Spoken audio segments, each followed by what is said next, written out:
பாரு சட்டமன்ற இடைத்தேர்தலில் தோல்வி கண்டதைத் தொடர்ந்து பெர்சாத் தலைவராகவும் பெரிக்கத்தான் நேஷனல் கூட்டணி தலைவராகவும் பதவி வகிக்கும் தான் ஸ்ரீ முஹிடின் யாசின் அந்த பதவிகளில் இருந்து விலகுகிறார் என்ற ஆருடங்கள் எழுந்துள்ளன. தான் ஸ்ரீ முஹிடின் யாசின் தலைமைத்துவத்தின் மீது மக்கள் நம்பிக்கை இழந்துவிட்டனர். குறிப்பாக நாட்டில் ஒரு அரசியல் கூட்டணிக்கு தலைமையேற்கும் அவரின் மருமகன் நாடு திரும்பி ஊழல் குற்றச்சாட்டுகளை துணிச்சலுடன் எதிர்நோக்காமல் இருப்பது முஹிடினின் தலைமைத்துவத்திற்கான பின்னடைவுகளில் ஒன்று என சில அரசியல் ஆய்வாளர்கள் கருத்து தெரிவித்துள்ளனர்.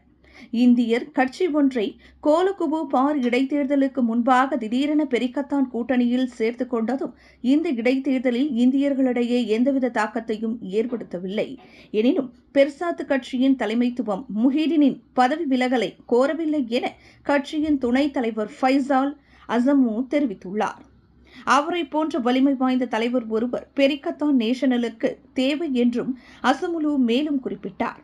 முன்னாள் சட்டத்துறை அமைச்சராக சைட் இப்ராஹிம் முஹிடின், பாஸ் தலைவர் ஹாஜி அவாங் இருவரும் தங்களின் பதவிகளில் இருந்து விலக வேண்டும் என அறைகூவல் விடுத்திருந்தார்.